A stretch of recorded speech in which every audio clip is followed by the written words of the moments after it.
धीर्धेनं श्रवणपटे यतिवरा महावाक्यजनार्दन सच्चिदानन्दत्वं शरणं व्रजेश यादवेन्द्रं दयादाता पुण्डरीक्षा क्षीरसागरशयनं कमलनयनं नमस्तुते नमामि श्रीहरि। धैर्य से जिसको धारण किया जाता है, कर्णपटुओं से जिनका पान किया जाता है, ऐसे सच्चिदानंद भगवान श्री यादवेंद्र सरकार को मैं नित्य ही चिंतन करता हूँ, नमन करता हूँ। जिनको नमन करने से मंगल आदि मंगल तो हो ही जाते हैं, साथ ही में बहुत बड़ा बल मिलता है मनुष्यों को। वाणी ब्रह्माणी करो वाणी पर नितवास, राम कथा वर्णन करूं पूरन कर्मा। यो पावन ब्रज धाम कोस 84 पायो, जमुना जल में शाम निरास रचायो। या एकादशी कलयुग में पावन जानो, बरूथनी एकादशी इसको मानो। विक्रम सम्मत नए वर्ष का और एकादशी तीसरी जान, बैसाख मास के कृष्ण पक्ष की एकादशी बरूथनी मान। एकादशी बैसाख मास की बरूथनी एकादशी तीसरी एकादशी होती है नए विक्रमी संवत की, कलयुग में शुक्रवार को पड़ रही है। 7 मई सत्ता है जिसके हाथ नारायण उसे जानो। श्री कृष्ण परम पावन एकादशी का सब कुछ उनको मानो। एकादशी के स्वामी है श्री कृष्ण भगवान।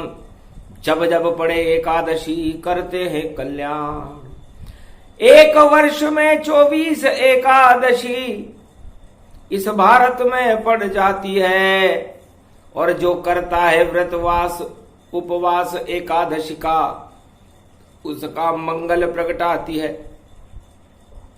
एकादशी है शक्ति बड़ी और बरूथनी गति पाए। राधा जी कहने लगी कहो कथा यदुराय। भगवान कृष्ण से राधे जी ने कहा ये हो क्या रहा है, किस बात का सम्मोहन है श्याम ब्रज में। राधे गोप ग्वाल सब नाच रहे और पावन धाम वृंदावन है और सेवा कुंज में साज रहे। ऐसी क्या शक्ति आकर्षण जो हम सबको ही नचाती है और नाच नाच कर श्री कृष्ण की और शक्ति हमें बताती है। पूरा ही त्रिलोक ब्रजधाम सब नाचे सेवा कुंज। धन्य धन्य श्री श्याम तुम हो तुम तेज दिव्य पुंज। आपका आकर्षण, आपका सम्मोहन इस ब्रजधाम में शरद के चंद्रमा हो आप। पूरे त्रिलोक की चांदनी आपके मुखारविंद पर खिल जाती है। इस एकादशी में ऐसी क्या वस्तु है कि सारा संसार गोप ग्वाल भगवान श्री कृष्ण के आकर्षण के प्रति खिंचता जा रहा है। जिस तरह ज्वार भाटा होता है और जब पूर्णिमा होती है तो समुद्र की लहरें चंद्रमा की तरफ उठती हैं और ज्वार उठने लगता है, उसी तरह इस मृत्युलोक में चारों युगों में भगवान श्री कृष्ण का प्रेम ज्वार की तरह उठने लगता है। आत्मा निर्मल हो जाती है और भगवान कृष्ण के दर्शन करने के लिए लोग आतुर हो जाते हैं। ऐसे शुभ समय को एकादशी कहते हैं। 10 इंद्री में अमृत की और भर लो खीर श्री श्याम। और एकादश है आत्मा, उसको कृष्ण ही मान। जब 10 इंद्रियां कृष्ण वशीभूत हो और नाचती रहती है, तो राम राज और कृष्ण राज की शक्ति भारत में रहती है। जब पूरे त्रिलोक की आत्माएं, पूरे भारत की इस समय 1.25 अरब, द्वापर में 56 करोड़ और त्रेता में 33 लाख आत्माएं भारत में थी और भारत का आकर्षण बड़ा सौभाग्यशाली था। भगवान और मर्यादा पुरुषोत्तम राम ने भारत में राम राज्य प्रकट किया, जहां देहिक देविक भौतिक ताप थे ही नहीं। और भगवान कृष्ण ने श्याम राज्य स्थापित किया, जहां पर राजा नहीं बने कोई, और कोई गरीब वहां नहीं था। और द्वारका में जाकर सागर में सो गए श्री कृष्ण का पावन वह घर था। कोई दरिद्र नहीं भारत, सारा भारत मुस्काता था। ऐसी पावन गुजरात नगरी जो कृष्ण भवन दर्शाता था। पर कलयुग में भारी दुर्दशा और सारे जगत की होए, कोई बचाने वाला नहीं और महामारी कोरोना होए। सियावर रामचंद्र शंकर हरिओम। बस एक गरीब गुजरात में द्वारका, और देखो सुदामा आया था, और जर्जर जिसका पूरा शरीर, और श्री कृष्ण का मित्र बताया था। श्री कृष्ण राजा गुजरात के दे गए सब कुछ लोग, 2 लोकन का राज दे दिया। भोगो सुदामा भोग, सियावर रामचंद्र शंकर हरि।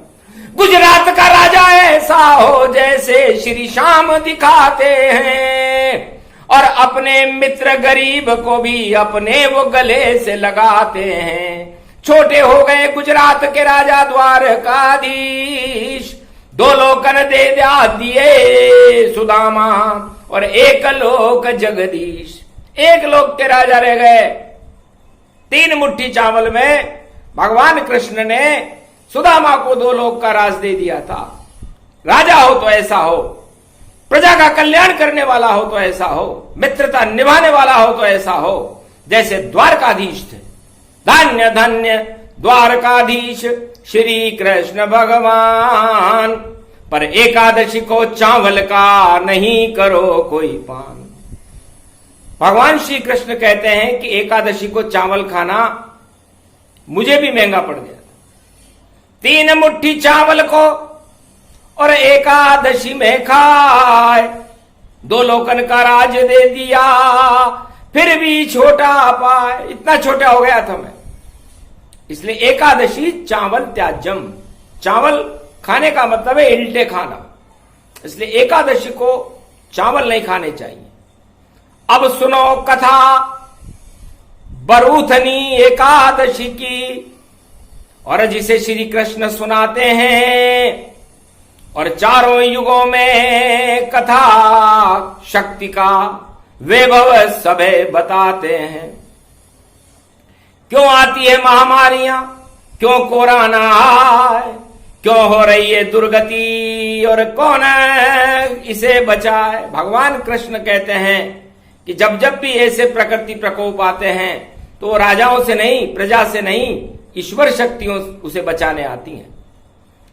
राजा मानधाता ने बरूथनी एकादशी को उपवास किया था। मानधाता बड़े राजा ईश्वर के भक्त कहते थे, और कठिन तपस्या करते थे, और किसी से नहीं डर पाते थे। एक भालू ने टांग पकड़कर और चबा चबा तन जाए, फिर भी मानधाता नहीं उठे। थी एकादशी, बरूथनी एकादशी थी। किया प्रणाम श्री कृष्ण को, मंत्र भगवते वासुदेवाय जप जाए। ओम नमो भगवते वासुदेव 12 मंत्र प्रगटाए। 12 अक्षर मंत्र का पाठ किया। तो भगवान कृष्ण को मानदाता को बचाने आना पड़ा। टांग छुड़ा दी भालू से और कहा व्रत करते जाओ, वापस वैसा हो जाएगा जैसे कभी नहीं का छुपाओ। आपका शरीर इस परूथनी एकादशी के प्रभाव से वैसा ही हो जाएगा जैसा पूर्व में था, क्योंकि आप इस समय भक्ति में और भगवान की उपासना में बैठे हुए हो। तो है संसारवासियों, भगवान कृष्ण कहते हैं कि युग कोई सा भी हो, सबसे पहले मैं बरूथनी एकादशी का महत्व और बरूथनी एकादशी का प्रभाव बताता हूं। समस्त महामारियों को और समस्त कष्टों को मुक्ति देने वाली ये बरूथनी एकादशी की परम पावनी कथा है। इसे सतयुग से प्रारंभ करते हैं, क्योंकि बाकी के राजाओं ने तो इसे बाद में किया था, लेकिन था क्या? हिरण्याकश्यप हिरण्याक्ष दो भाई, सारे संसार में मचाई तबाही। दानवता का हो गया बोलबाला, और धर्म पे देखो काल ही काला। धर्म नाम की कोई वस्तु नहीं रही।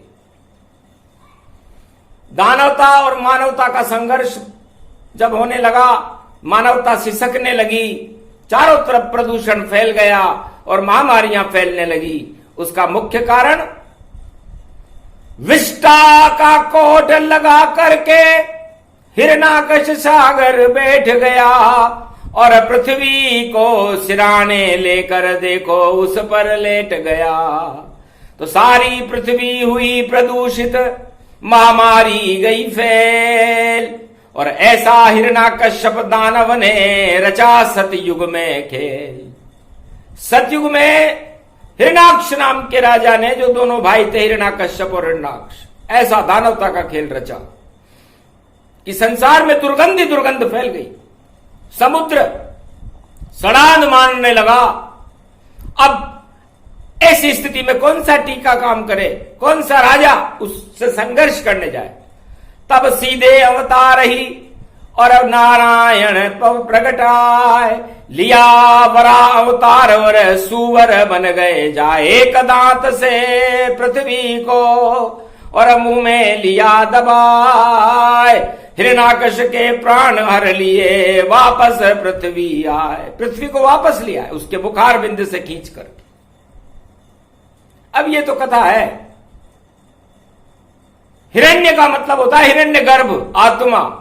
जब आत्मा इंद्रियों के जाल में फंस जाती है और कुमार्ग पर चलने लगती है, आत्मा का कोई स्वतंत्र अस्तित्व नहीं हो और जैसा इंद्रिया कहे वैसा आत्मा करे, तो वह वैसा ही है जैसा वराह अवतार के समय हिरणाक्ष ने किया। हर युग में यह कथा एक चैतन्यता देती है कि जब मनुष्य अपनी इंद्रियों के अंदर इंद्रियों के वशीभूत हो जाए और आत्मा की बात मानना समाप्त कर दे, जो परमात्मा का अंश है, तो उसे महामारियों के कष्ट को झेलना पड़ता है। काम क्रोध मद लोभ और सभी कुसंगति जान, पाश्चात्य सभ्यता इसको भोग ही मान। जब जब भोग करे आत्मा भगवान से दूर हो जाती है और महामारी फैल जाती है जगत में और कष्ट आत्मा पाती है। तो 7.25 अरब जनता ये भोग का कष्ट अब भोग रही और नहीं रोग अब जा पावे, नहीं धरती कोई निरोग रही। इसे बचाने कल की अवतार और अब शक्ति कलयुग में प्रगटावेंगे, तब जाकर के इस पृथ्वी के और प्राण कल की बचावेंगे। एकादशी की कथा और सुनो वरा अवतार, धन्य धन्य वरा अवतार जो नारायण साकार। कहने का मतलब यह है, विष्टा, विष्टा किसे कहते हैं? मल को कहते हैं।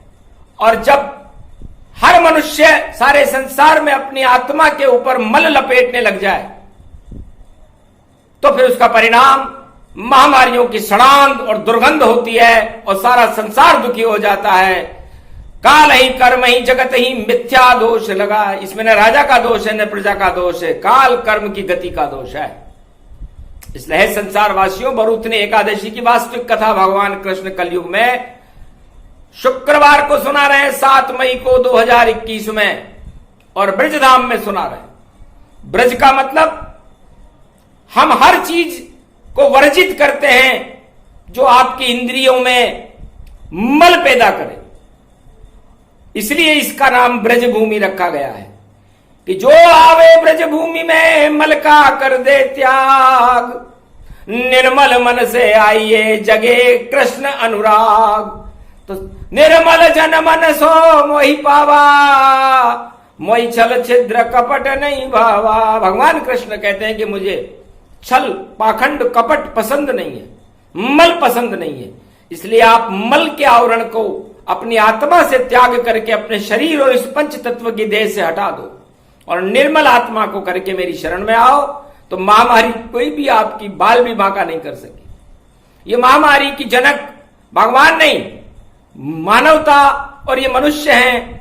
किसी जानवर के नहीं कोराना कभी होए, क्या जानवर में इतनी ताकत है जो मानव में नहीं होए।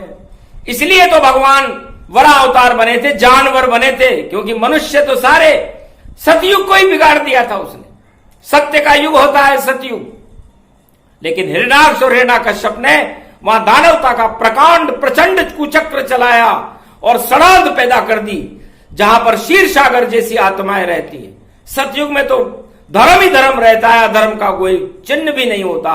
ऐसे शुभ समय के अंदर भी इन दानवतावादी राक्षसों ने, जो हिरण्याक्ष और हिरण्याकश्यप थे, पूरा कुचक्र चला करके पूरी पृथ्वी पर सड़ांध पैदा कर दी, विष्टा का कोट, मल का कोट लगा लिया।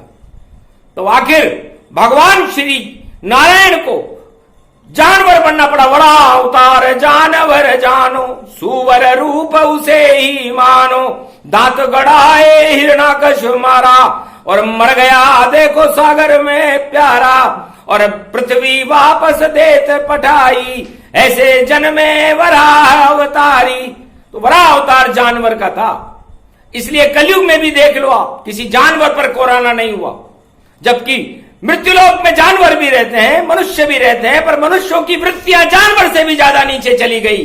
पशु तुल्य है आचरण और फिर क्षमा नहीं कोई मांग, और देखो पूरे विश्व में कोरोना जगजात। इस कारण ये महामारी है। आपकी इंद्रियों के अंदर आपने विषाणु भर रखे हैं। भोग संस्कृति का त्याग कर दीजिए।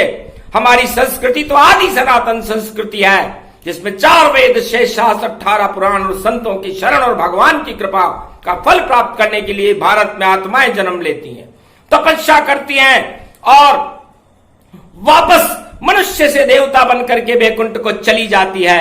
लेकिन उल्टा हो गया कलयुग में, भोग भोग रहे भोग चारों तरफ इस जगत में। देखो कोरोना रोग सिया भर रामचंद्र शंकर हरि, पर देव वराह अवतार दुहाई, तो हट जाए कोरोना रोग आई। वराह अवतार की दुहाई है, कोरोना देवो हटाए।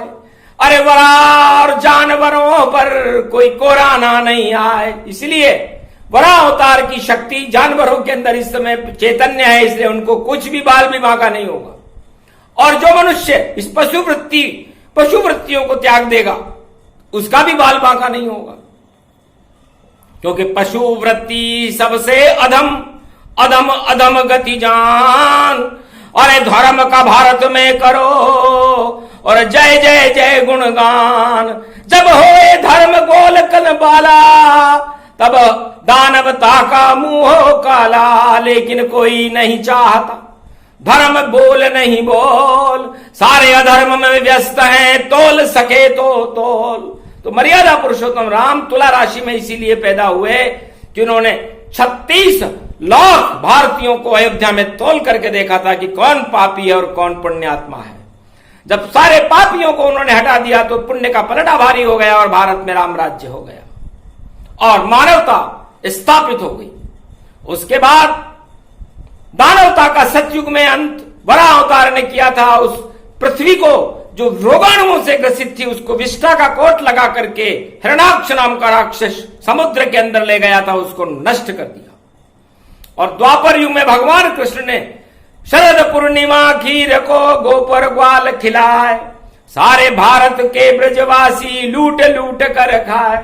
तो अमृत पान करवा दिया, रोग कहां से आए, और कौरव सब मरवा दिए, हतनापुर जितवाए। पांडव धर्मराज बन गए, धर्मराज स्थाप। द्वापर में तो कृष्ण ने और क्या रूप विख्यात, और कलयुग राजा कर नहीं पावे, और ढोल पोल सब पोल बजावे। पर 21वीं सदी है भारी, आएंगे कल की अवतारी, कोई रोक सके नहीं पावे, भारत का उत्थान दिखावे।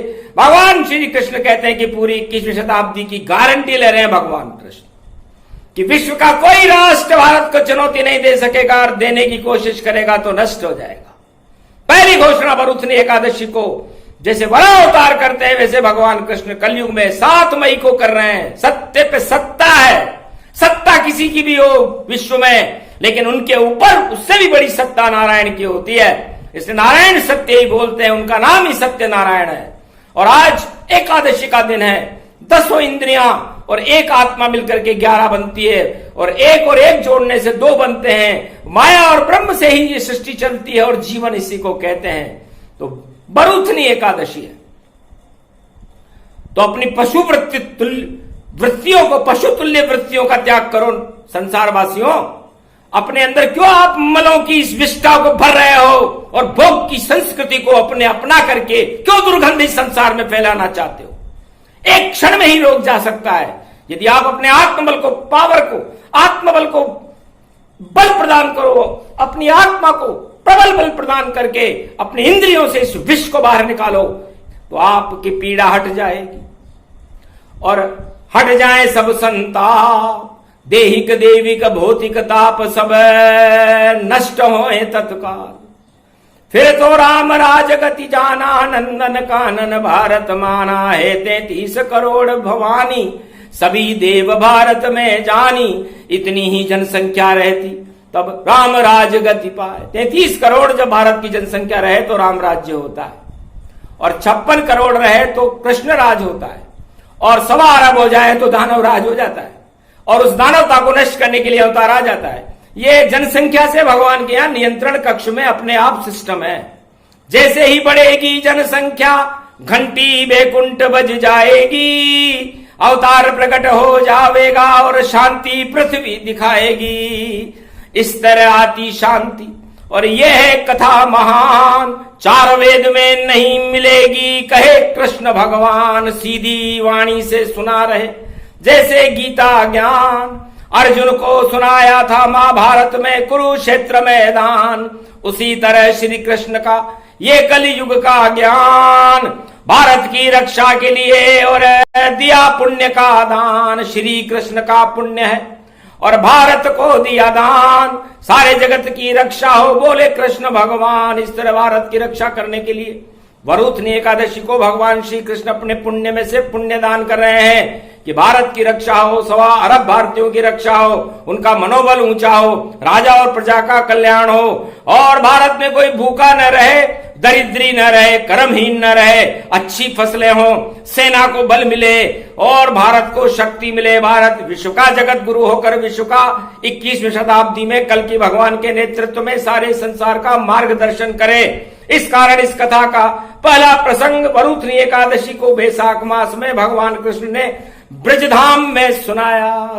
सुनाए ये प्रसंग तो महामारी हो नाश, जल्दी भारत में आएंगे श्री कृष्ण प्रकाश, कल की बनकर आएंगे, करे कैलाश निवास। अरे हर भारत की आत्मा में होगा उनका वास। बोलो जय कल की भगवान की जय, भरूथनी एकादशी महापर्व की जय, वराह अवतार की जय।